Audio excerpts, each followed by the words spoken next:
Well, we continue following our breaking news in Walton County tonight after one person was killed and another deputy was injured. And this deputy involved shooting. Our Ryan Kruger live in Walton County. Ryan, what have you learned? We do want to just give a quick update. We have learned within the last couple of minutes that no law enforcement were hurt, so no deputies were injured in this. There were 2 people shot, and as you said, one did die as a result. Let's take you a look. So where the actual house is where this happened, we actually cannot see it from this location. Walton County Sheriff's deputies are blocking off.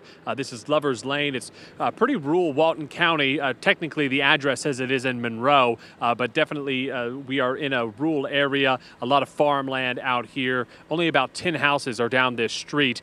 So we knew it was about 3 o'clock this afternoon, 3:30 this afternoon when we first heard of this officer-involved shooting. We do know that there are GBI agents that are here on the scene taking it a look. As the Sky Tracker was flying over it, we saw both local Walton County Sheriff's deputies doing their investigation as well as GBI agents that were there perusing the scene.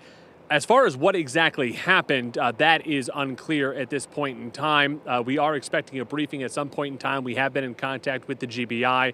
They are telling us they are at the scene trying to gather as much information as they can to then bring us that information. So still a lot for us to learn out here, but at the end of the day, we can tell you right now it does appear 2 people have been shot. 1 person did die, and no law enforcement were injured as a result of this. Faith and Jeff?